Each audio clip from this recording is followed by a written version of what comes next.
Quand tu veux faire la transition de salarié à freelance, c'est tout un parcours du combattant qui t'attend. Tu t'en doutes peut-être pas ou pas suffisamment, mais c'est un chemin semé d'embûches, mais qui vaut énormément le coup d'être vécu pour tous les apprentissages que tu feras en route et aussi pour le résultat évidemment, la liberté que ça offre de pouvoir bosser quand tu veux, évidemment de gagner bien sa vie en faisant un travail que tu kiffes, où tu peux exprimer ta créativité, etc. C'est bien mieux qu'un bullshit job ou qu'un taf à l'usine avec énormément de contraintes. Et en préparant cette vidéo, j'ai repensé à mon parcours, celui qui m'a emmené d'un boulanger de 19 ans à un monteur vidéo qui kiffe sa vie en seulement quelques mois. Je me suis rendu compte que les étapes que j'ai traversées pour faire cette transition, ça ressemblait étrangement aux 12 étapes du voyage du héros, donc la structure de storytelling qui est pas mal utilisée dans les meilleures histoires, les meilleurs livres, les meilleurs films, etc. Donc je vais baser les 12 étapes que je vais te présenter pour faire la transition de salarié à freelance sur ce modèle. Et comment il faudra que tu réagisses en fonction des étapes à laquelle tu te trouves à l'heure actuelle et les futures choses qui vont t'arriver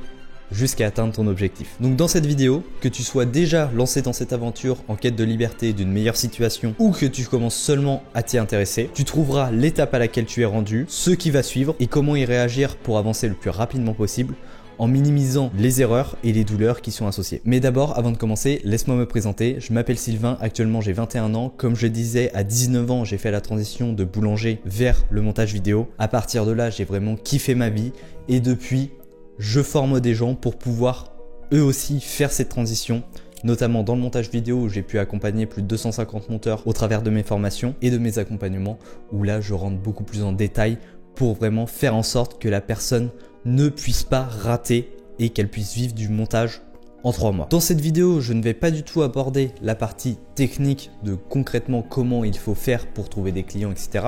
Mais j'en ai fait une formation gratuite où tu verras comment prospecter, la meilleure méthode de prospection, comment gérer les appels de vente avec tes potentiels clients et comment te différencier de toute la concurrence, notamment avec le personal branding. Si tu es intéressé, c'est 100% gratuit. C'est le premier lien dans la description. Tu auras 3 leçons, plus d'1 heure de contenu. Vraiment, c'est très quali. Donc, dès maintenant ou après cette vidéo, une fois que tu te seras rendu compte que mon travail est plutôt qualitatif, je t'invite fortement à aller voir ça et à prendre toutes les infos que tu y as à apprendre. Maintenant que c'est dit, on va pouvoir voir les 12 étapes du voyage du héros. Et après, on verra comment ça se passe pour la transition de salarié à freelance. Et si jamais comme ça te permet d'apprendre un petit peu plus comment ça se passe le storytelling, ce qui peut être une capacité très intéressante. La première étape, c'est le monde ordinaire. Là, on va faire connaissance avec le héros, quelle est sa situation actuelle, quelles sont ses valeurs, ses compétences, ses points forts, ses points faibles. Et il est vraiment dans un monde ordinaire. Mais arrive l'appel à l'aventure. Un problème survient, le monde du héros est en danger et il est le seul à pouvoir faire quelque chose pour ça. Mais la troisième étape, c'est le refus de l'appel. Le héros a peur de répondre à l'appel, il a peur de l'inconnu, de ce qui l'attend en dehors de son monde ordinaire et rassurant. Et pour se débloquer, il va faire la rencontre avec son mentor, il va l'encourager à franchir le cap et il va lui donner un objet magique, une arme, bref, quelque chose qui pourra l'aider dans sa quête. Le mentor, c'est souvent un ancien héros qui a fait une ou plusieurs aventures et qui a acquéri une certaine sagesse grâce à ça. Ce qui nous amène à la 5e étape, le passage du seuil. Le héros se décide enfin à passer le seuil et à basculer dans le monde extraordinaire, celui où va se passer l'aventure. Et c'est là, dans la 6e étape, qu'il va rencontrer ses alliés, ses ennemis et les obstacles. Le héros est dans le monde extraordinaire et il va rencontrer des personnes dont il soupçonnait pas du tout l'existence. Certaines de ces personnes sont des alliés prêts à l'aider, mais d'autres sont des ennemis qui veulent l'empêcher d'atteindre son objectif. Et le héros est soumis à de nombreuses épreuves dont il devra triompher pour avancer dans sa quête. Et enfin, à la 7e étape, il approche de la caverne. Le héros se rapproche enfin de l'objectif de sa quête, de son but. La caverne, c'est le lieu secret où se trouve son trésor, l'objet de sa quête, qu'on va appeler l'élixir. C'est également l'endroit le plus dangereux de son voyage. Et vient enfin l'épreuve suprême. Le héros doit affronter un ennemi redoutable pour atteindre l'élixir. Il est face à l'épreuve la plus dangereuse de son voyage et c'est la première fois qu'il est face à la mort. Et quand il triomphe de cette épreuve, c'est l'étape 9, la récompense. Il obtient l'élixir qui va lui permettre de sauver son monde. Mais il faut quand même faire le chemin du retour. L'étape 10, il doit rentrer chez lui, mais souvent il doit affronter la colère ou la vengeance des personnes à qui il a dérobé l'élixir. Puis vient enfin la résurrection. Le héros a réussi à traverser le seuil dans le sens inverse. Il est revenu dans le monde ordinaire, mais il n'est plus le même. Il est transformé par toutes ces épreuves. Et la dernière étape, la 12e, c'est le retour avec l'élixir. Le héros utilise l'élixir pour guérir son monde, et par la même occasion, il donne un point final à sa quête, à son voyage. Voilà, tu as toute la structure du voyage du héros. Comme je t'ai dit, si jamais tu dois écrire un script, une histoire, une vidéo, tu peux t'en servir, c'est très intéressant. Mais maintenant, on va surtout voir ce pourquoi tu es là et comment ça s'applique à la transition quand tu veux faire de salarié à freelance. Donc la première étape, comme je le disais, c'est le monde ordinaire. Là, ça va être toi, ta situation, ton âge. Est-ce que tu as un CDI? Est-ce que tu es en études? Est-ce que tu es célibataire? Est-ce que tu as une situation familiale? Je sais pas si tu es chez tes parents ou alors si tu as des enfants. Bref, tout ça avec tes qualités, tes défauts. Ça, je vais pas pouvoir trop le décrire parce que c'est très personnalisé à toi. Puis vient l'appel à l'aventure. Là, c'est peut-être que t'es plus aligné avec ce que tu fais, t'aimes plus trop ton taf, tu kiffes pas trop ce que tu fais et donc tu veux vivre autre chose. T'as découvert sur internet que tu peux gagner de l'argent en vendant des prestations de services à des entreprises ou à des particuliers et que ça te donnerait beaucoup plus de liberté, que ce soit financière, géographique ou même temporelle. Bref, que tu kifferais beaucoup plus ton quotidien, ta situation. Tu vois ça comme un objet brillant au loin, mais tu sais pas comment l'atteindre du tout. En gros, tu découvres que le monde a plus à t'offrir qu'un CDI dans le service RH de Total Energy. Mais comme je le disais, il y a le refus de l'appel. Parce qu'en même temps, ça fait peur, c'est moins sécurisé, tu sais pas trop ce qui t'attend. Et en même temps, t'as jamais gagné d'argent sur internet, donc tu sais pas si ça marche vraiment. Et même si tu vas pouvoir continuer de payer ton loyer et tes courses si tu te lances. Donc tu préfères mettre ça de côté et ne plus y penser. Mais t'arrives pas du tout à ne plus y penser, ça te reste toujours dans un coin de ta tête, tu te dis « Ah, ce serait quand même incroyable si j'arrivais à me lancer, à gagner en liberté, etc. » Tu vois constamment ce que ça pourrait t'apporter. Et ça, cette situation, c'est un piège dans lequel tu peux rester des années. Certaines personnes y restent super longtemps et ça, faut l'éviter au maximum. Parce que c'est très mauvais pour ton moral de penser qu'il y a quelque chose qui pourrait être bien mieux, mais tu ne passes pas à l'action par peur. Et donc, tu sais que ta situation est vraiment pas terrible, tu sais qu'il y a une situation bien mieux qui pourrait t'arriver, mais tout ce qui te retient, c'est ta peur. C'est ton cerveau qui a peur de se mettre dans l'inconfort parce que t'as aucune idée de comment ça se passe.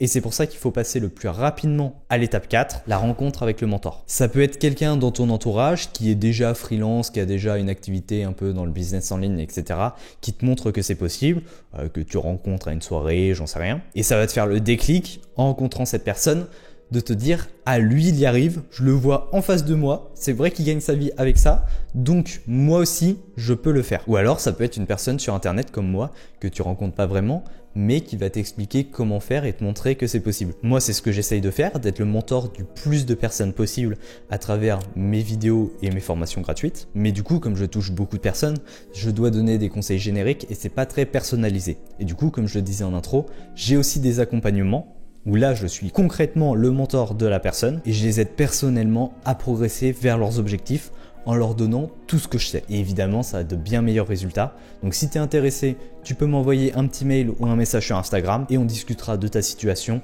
voir si je peux vraiment t'aider ou pas. J'aide que les personnes que je sais que je peux aider, comme ça je suis sûr qu'elles ont des résultats et ça ne sert à rien de prendre 100% de la population française. Mais t'es peut-être encore un petit peu trop tôt dans ton parcours, donc on va retourner aux étapes suivantes. Et l'étape suivante justement, c'est le passage du seuil. Là, c'est le moment où tu vas t'engager dans le processus. Ça y est, dans ta tête, t'es décidé, tu vas devenir freelance et donc il faut que tu passes à l'action. Tu commences à te renseigner sur internet un petit peu partout, à bidouiller sur les logiciels pour apprendre les compétences. T'as beaucoup d'excitation, tu sais pas trop ce qui t'attend, mais tu sais que ça va être riche en expérience. Là, c'est parti, tu prends tout ton temps libre, que ce soit après le taf le soir, le week-end, etc. pour passer à l'action massivement et donc progresser le plus rapidement possible. Et donc on arrive à l'étape 6, les épreuves, les alliés, les ennemis. C'est là que les choses commencent, tu testes, t'apprends, tu fais des erreurs et tu vas rencontrer des personnes en vrai ou alors dans des groupes communautaires ou même sur internet, des personnes comme moi, des personnes qui vont pas te connaître mais avec qui tu as des relations parasociales et de qui tu peux très bien apprendre. Beaucoup de ces personnes seront des alliés qui voudront t'aider. Mais certaines de ces personnes vont te faire miroiter des promesses impossibles juste pour t'arnaquer. Et ça, tu l'auras compris, c'est tes ennemis. Mais ton plus grand ennemi dans cette aventure, ça reste toi. Normalement, il y a très peu d'orques qui va débouler dans ton salon pendant que tu es à taffer pour t'empêcher de travailler et essayer de te tuer. En tout cas, si ça t'arrive, je veux bien une petite vidéo. Tes doutes, ta flemme, ton manque de motivation, les distractions comme ton téléphone, les vidéos, etc. Ça, c'est les choses qui viendront réellement s'interposer à toi pour t'empêcher de devenir freelance. Et tu auras des épreuves évidemment comme des appels avec des clients ratés, des messages de prospection sans réponse ou alors quand tu trouves des clients, certains qui vont te payer au lance-pierre et ce sera pas du tout suffisant pour pouvoir en vivre et limite ça va te démotiver un petit peu. C'est ce qui m'était arrivé. Le tout premier client que j'ai trouvé, je me retrouvais à être payé un 3,50 € de l'heure, quelque chose dans le genre. Donc je me suis dit, ah, ça va être très compliqué si je veux en vivre. Et c'est pour ça que j'avais pris, après mon apprentissage, directement un poste de boulanger. Parce que je me suis dit, c'est impossible de vivre du montage si je dois tout simplement, pour faire un SMIC, bosser 70 heures par semaine. Mais tu progresses jusqu'à l'approche de la caverne, l'étape 7. Là, tu as enfin décroché un appel avec un potentiel client qui a l'air chaud et avec qui t'adorerais travailler. La pression monte, l'appel approche, tu te prépares comme un entretien d'embauche limite et du coup, c'est normal que tu stresses. Et tes alliés et ton mentor, si t'en as trouvé en route, t'aide à te préparer, à set-up ton armure pour partir à la guerre. Et enfin arrive l'épreuve ultime. Tu rentres dans la grotte, là t'es prêt à affronter le dragon. Bon, du coup ça marche moyen parce que le client normalement il veut pas te tuer, il veut ton bien, lui aussi il a très envie de trouver une personne avec qui bosser sur le long terme, avec qui ça va se passer très bien. Donc c'est pas dans son but de t'exterminer, mais bon, on va faire genre et il faut que ça suive un petit peu la ligne. C'est la seule étape où ça colle un petit peu moins. Tu me l'accordes s'il te plaît. Tu réponds à ces questions avec brio, esquive, contre-attaque, bim, bam, bam. Annonce du prix, il est d'accord avec ça. Vous planifiez un test, tu fais le projet, ça se passe super bien, tu lui renvoies. Il le valide et enfin, vous bossez ensemble sur le long terme. Ça y est, là t'as la récompense, l'élixir. Il te paye bien, t'as plus besoin d'aller chercher d'autres clients. Juste ce client, c'est suffisant pour largement vivre très confortablement. Donc tout se passe parfaitement. Tu kiffes bosser pour lui, du coup tu es impliqué dans son business parce qu'il a de très bonnes valeurs, tu sais qu'il aide des gens. Vraiment, c'est parfait. Mais à l'étape 10, c'est le chemin du retour. Et comme je disais, il y a quelques embûches encore là-dessus. Et là, ça va être les petites frictions qui arrivent au départ. Forcément, il faut un petit peu de temps pour comprendre comment l'autre personne fonctionne, pour répondre à ses attentes parfaitement. Et c'est à ce moment-là où il faut avoir une très bonne communication pour pas splitter votre accord et donc devoir recommencer à zéro.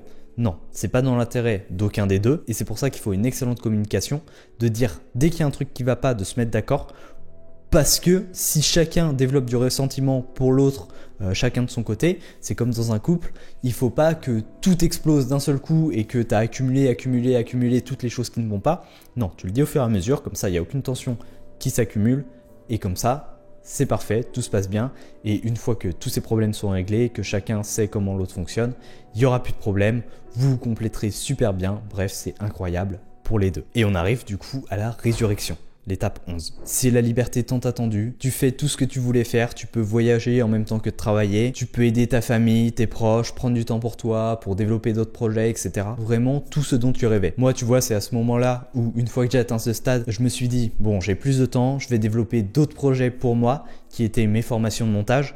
Et comme ça, j'ai pu aider un maximum de personnes à vivre cette situation aussi. Donc c'était bénéfique pour tout le monde et le plus de personnes qui atteignent ce stade, au mieux le monde se porte. Je suis convaincu de ça et c'est pour ça que j'essaye d'accompagner des personnes à le vivre. Et la 12e étape, c'est le retour avec l'élixir. Là, ça va se traduire en tu stabilises ton activité. Il n'y a plus l'excitation du départ, mais c'est remplacé par un sentiment de gratitude et de bonheur beaucoup plus sur le long terme. Tu es vraiment reconnaissant à ton toi du passé qui a fait tous ces efforts pour en arriver là. Tu es au top et c'est devenu normal.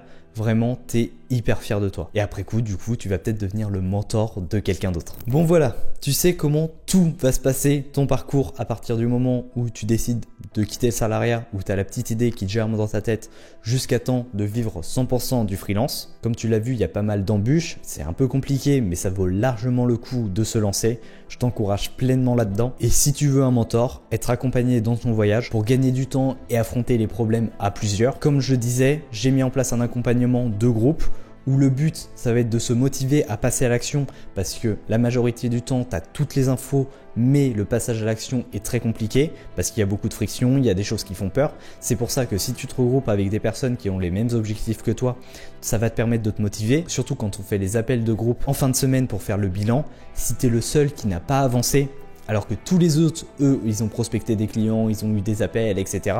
C'est un peu compliqué, donc ça te force énormément à passer à l'action. C'est ce que j'ai déjà vérifié dans la première édition. Là, actuellement, je recrute les groupes pour la deuxième édition et je sais que c'est vraiment l'une des solutions les plus adaptées. Plus que des formations, parce que les formations, comme je le disais, tu as beaucoup d'informations.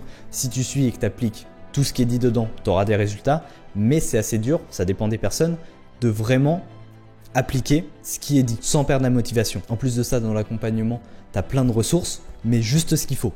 Pas trop pour que tu sois submergé et que tu ne saches pas quoi en faire tout simplement, mais pas assez pour que tu sois perdu. Sur internet aussi, c'est un peu le problème. Sur certains sujets, tu vas avoir plein de sources dans tous les sens et tu sais pas qui dit vrai et qui dit faux. Ou alors sur d'autres parties, comme la prospection par exemple, tu n'as quasiment pas de ressources. Donc là, tu es bloqué par le manque d'informations. Moi, j'ai fait en sorte dans l'accompagnement que tout soit centralisé à un seul truc. Tu n'as qu'une version qui marche pour vraiment avancer rapidement.